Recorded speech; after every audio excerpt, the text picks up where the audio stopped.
Chinese imports of Russian oil last month hit their highest level since Moscow's February 2022 invasion of Ukraine, customs data showed Tuesday, as Beijing offers an economic lifeline to an increasingly isolated Kremlin. China is Russia's largest economic partner, with trade between them reaching a record $190 billion last year.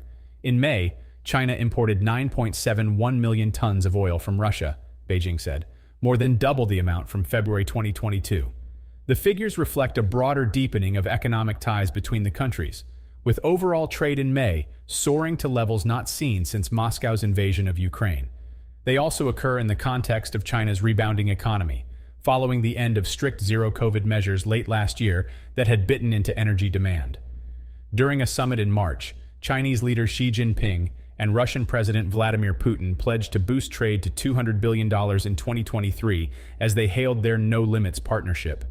Russian energy deliveries to China this year are set to grow by 40%, Deputy Prime Minister Alexander Novak said last month. Russia's gas exports plummeted in 2022 after a flurry of Western punishments over Moscow's offensive in Ukraine. Speaking about Russia's economy this month, Putin said the second quarter of last year had been the most difficult after unprecedented sanctions. As Europe looked for other energy suppliers, Moscow turned to alternative buyers including China, with which it is already linked by the power of Siberia pipeline. After his talks with Xi, Putin said that all agreements have been reached on the massive new Power of Siberia 2 project. That pipeline could facilitate the transport of 50 billion cubic meters of natural gas to China annually, roughly on par with the total capacity of the abandoned Nord Stream 2 project from Russia to Germany. Moscow is confident that the new pipeline will go ahead, but Beijing has so far avoided an explicit commitment. A new era. China and Russia have in recent years ramped up economic cooperation and diplomatic contacts, with their strategic partnership growing closer since the invasion of Ukraine. Beijing says it is a neutral party in the war, but has been criticized by Western countries for refusing to condemn Moscow and for its ties with Russia. Analysts say China holds the upper hand in the relationship with Russia, and that its sway is growing as Moscow's international isolation deepens. In February, Beijing released a paper calling for a political settlement to the conflict, which Western countries said could enable Russia to hold on to much of the territory it has seized. During their March summit in Moscow, Xi invited Putin to visit Beijing, and the two leaders declared that ties were entering a new era. And last month, the Chinese leader offered his firm support on Moscow's core interests at a meeting with Prime Minister Mikhail Mishustin during the highest-level visit by a Russian official to China since the Ukraine invasion. The European Union is no longer the top client of Russian oil. As a result of the sweeping bans imposed in reaction to the Ukraine war, the bloc's imports of Russian oil have plunged by 90% in the span of one single year.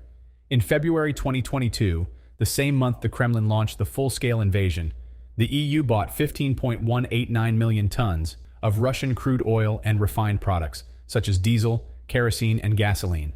1 year later, in February 2023, those same imports totaled 1.876 million tons.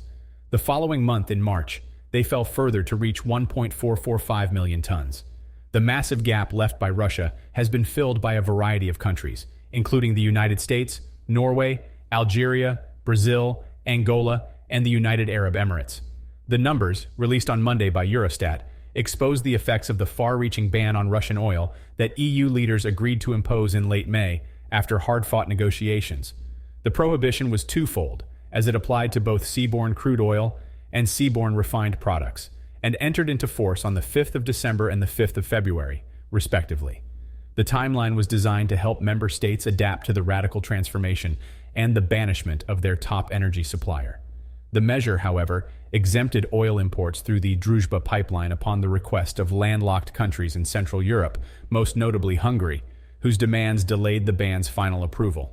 In fact, the country-by-country breakdown of the March data shows the majority of Russian crude oil went to the three countries physically connected by Druzhba: Hungary, Slovakia, and the Czech Republic. EU leaders had promised to revisit the controversial Druzhba derogation, which was set as indefinite in time, but the issue remains untouched. Total oil imports from Russia did not reach zero due to certain exceptions outlined in the bans, which allow for limited imports under specific conditions, Eurostat said in its press release. The turmoil triggered by Russia's invasion sparked turmoil in the energy sector, prompting member states to release a share of their emergency oil reserves in a bid to calm down market prices.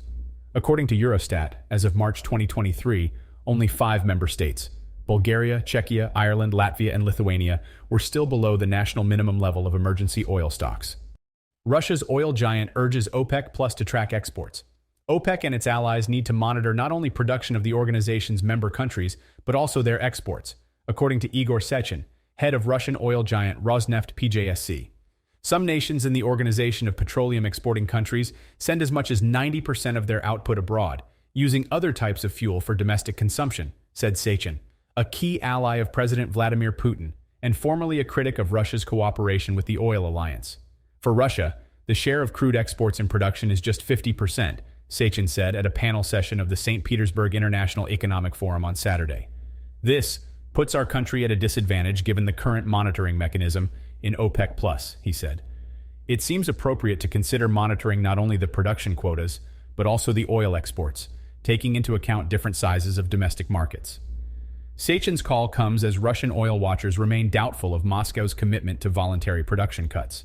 Russia was the first OPEC+ nation to announce crude output cuts earlier this year, aiming to bolster demand for its oil amid Western sanctions, including fuel price caps. Moscow pledged to cut its output by 500,000 barrels a day from February and maintain that level through 2024. However, the Russian government has made the nation's oil production data classified, making it difficult to assess the progress of the cuts beyond assurances from energy officials. While Deputy Prime Minister Alexander Novak on numerous occasions said Russia had achieved the pledged output level in spring, the nation's seaborne exports, a key gauge of production levels, have remained robust. Earlier this month, OPEC secondary sources revised the Russian output baseline to 9.949 million barrels a day. The upward revision makes it easier for Russia to stick to production curbs amid scrutiny and calls for greater data transparency. Finding consensus. It's getting more difficult for OPEC to reach consensus because of different economic structures and diverging output trends in the member states, according to Sechin. The Middle Eastern OPEC countries are increasing their production and diversifying their economies, developing the non-oil sector, Sechin said. The African OPEC nations are steadily decreasing output, losing their share on the global oil market, he said. The OPEC+ consensus nearly proved elusive at the ministerial meeting in Vienna 2 weeks ago, when underproducing African countries refused to hand over some of their unused output quotas to the United Arab Emirates. After a series of tense late-night negotiations and hours of back-and-forth talks just before the official OPEC+ meeting, a deal was reached with a sweetener from Saudi Arabia, which promised its own unilateral cut of 1 million barrels per day for at least 1 month. What do you think of Russia and China's oil situation? Let me know down below. If you want to continue to learn about business investing and financial education, we have got 2 more videos waiting on the screen for you to check out. Don't forget to give this video a like and subscribe for more videos about investing. Thank you so much for watching, and I'll see you in the next one.